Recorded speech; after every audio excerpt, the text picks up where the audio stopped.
le groupe ENF. Bonjour aux intervenants et merci d'être présents. Ma question s'adresse en priorité à Monsieur le secrétaire d'État et concerne les interactions entre les stratégies d'investissement des fonds souverains et la souveraineté des États elles-mêmes. Les actifs publics brassés par les fonds souverains sont colossaux, tout le monde le sait.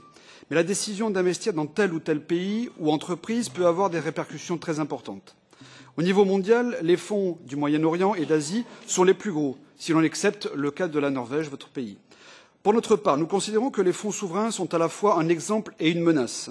Un exemple lorsque, à l'image de notre pays, il s'agit d'affecter intelligemment une partie du produit de la rente pétrolière afin de préparer l'après-énergie fossile, c'est le cas de la Norvège, et en cas de crise financière, une politique de placement à long terme peut également contribuer à stabiliser aussi l'économie.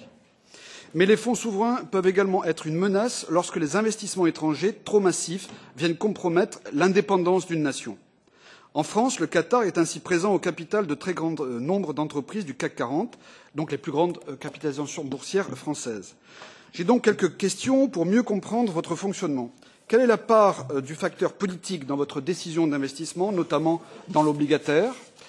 Quelle est votre stratégie d'investissement, notamment à l'horizon et le temps que vous prenez pour une participation dans les sociétés ?